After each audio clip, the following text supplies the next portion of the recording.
Hello, it's nice to see you again.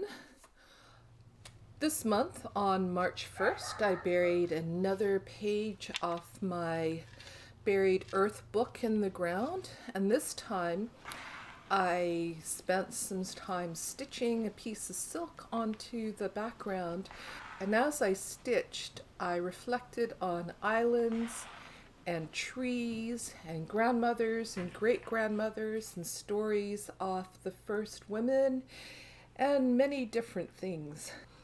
As part of my Ancestral Cloth project, I've been doing a lot of reading recently, and everything that I've been reading has been so strangely connected to everything else. It started out with this book, Cinnamon Gardens by Shyam Selvadurai. So Shyam Selvadurai is a Toronto-based author who was born in Sri Lanka and writes novels that are typically set at least partially in Sri Lanka, sometimes partially in Canada.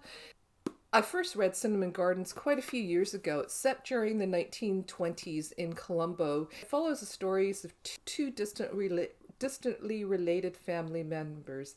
Anna Lakshmi is a young woman in her 20s who's working as a teacher. It's a job that she really enjoys, but there's a lot of family pressure to get married. Married women are not allowed to work as teachers, so she would have to give up her job in order to get married.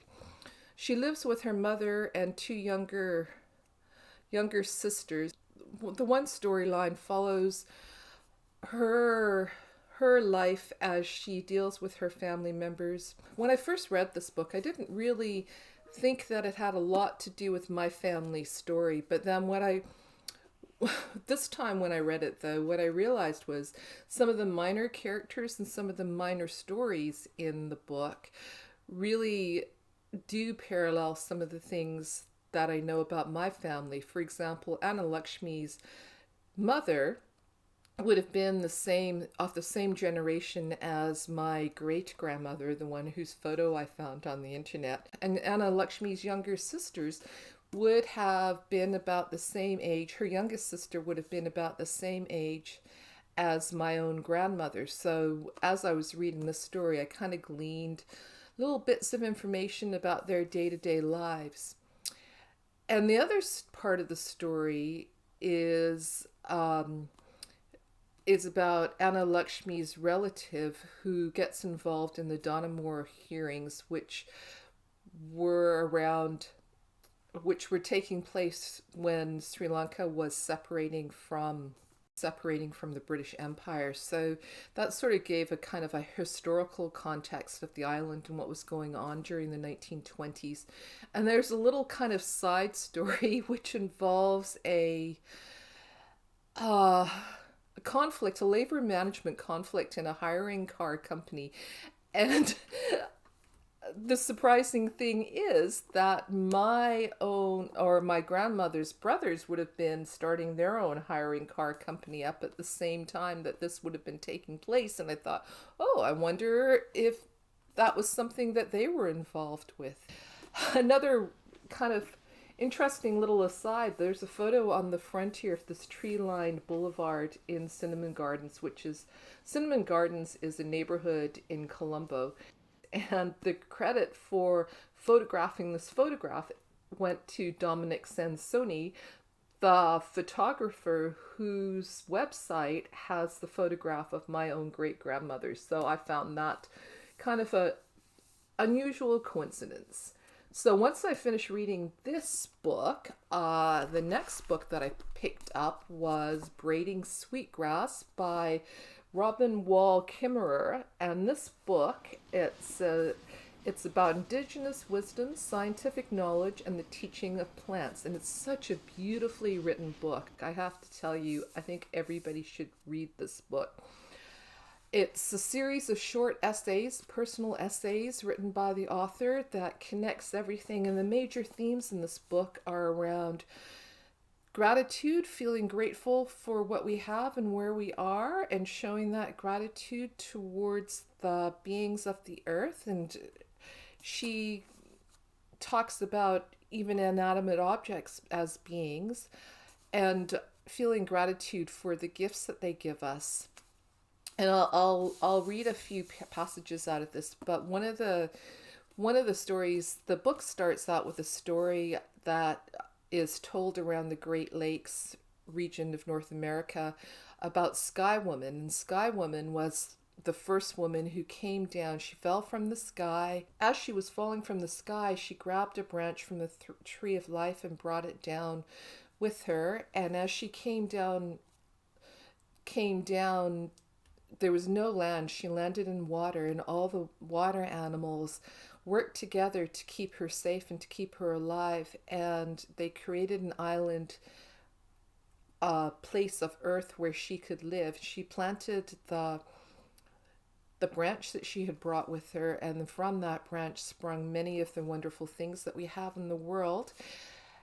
And the book goes on to compare that story with the biblical story of Eve, and how Eve also had a tree in her story, but she was banished for the knowledge when she ate the apple from the tree. She was banished. And then it struck me, there's the story of Kuveni, who was a being that the first humans to arrive in Sri Lanka encountered. She, like Eve, bore 2 children and was banished. And I thought, that's an interesting coincidence. And then I also thought about Sangamita, the Indian princess who came to Sri Lanka with her own branch from another tree that she planted in Sri Lanka. And I thought, well, that's interesting. And let me see if I can read a section from this book here. I too was a stranger at first in this dark, dripping forest perched at the edge of the sea, but I sought out an elder, my Sitka spruce grandmother, with a lap wide enough for many grandchildren. I introduced myself, told her my name and why I'd come. I offered her tobacco from my pouch and asked if I might sit in her community for a while. She asked me to sit down, and there was a place right between her roots. Her canopy towers above the forest. Her swaying foliage is constantly murmuring to her neighbors, I know she'll eventually pass the word, and my name on the wind. And then the third book that I read was recommended by a friend. She posted about it on Facebook and said she was attracted to the cover art and title. So this book, the book is called A Tale for the Time Being by Ruth Ozeki. And I have to agree that I was attracted to the cover art and the title, so I went to find out what the book was about. And this is what I found. It's written on the back, and I found this description on the internet. But as a friend of mine said, there's so many things in this book, it's really hard to tell you what it's about. On a remote island in the Pacific Northwest, a Hello Kitty lunchbox washes up on the beach. Tucked inside is the diary of a 16-year-old Japanese girl named Nao Yasutani. Ruth, a writer who finds the lunchbox, suspects that it is a debris from Japan's 2011 tsunami. Once she begins to read the diary, Ruth quickly finds herself drawn into the mystery of Nao's fate. Meanwhile, in Tokyo, Nao, uprooted from her home in the U.S., bullied at school, watching her parents spiral deeper into despair, has decided to end her life. But first she wants to recount the story of her great-grandmother, wait for it, a 104-year-old Zen Buddhist nun, in the pages of her secret diary. Well, that last sentence there, the story of her 104-year-old great-grandmother, and that story washes up in a Hello Kitty lunchbox. Just at the time that I read that description, I was formulating a plan to create a container, a bag in my case, for my own great-grandmother, and to fill it with some objects that would tell her story. My story would be invented, but of course this is fiction, so it was also invented. So I thought, I need to read this. And I mentioned to my friend who had recommended this book, and I said I felt like I needed to read it. And she said, well, how much do you know about it? And I said, basically what I've just read to you. And she said, there's more. And I said, what do you mean there's more? She said, you know the people in this book. And I said, what do you mean? I don't know the people in this book. Well, it turns out that I was not entirely correct, because the author Ruth Ozeki divides her time between New York and a little island off the coast of Vancouver. So there you go. There are those islands again.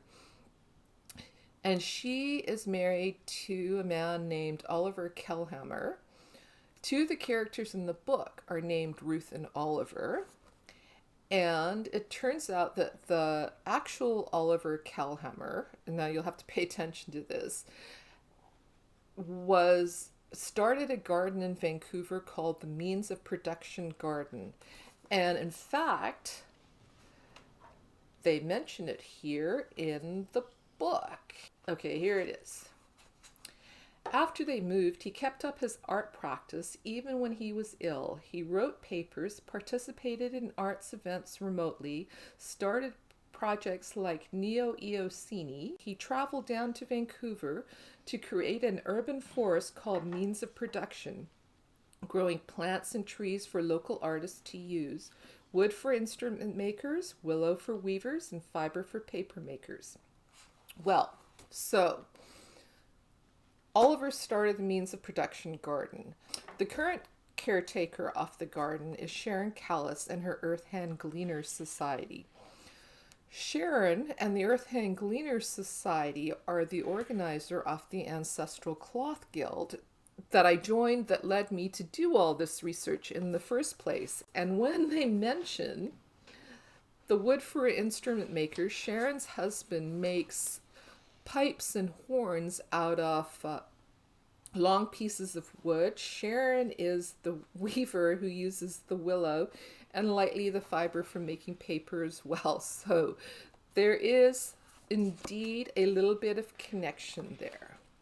There are other connections in this book as well.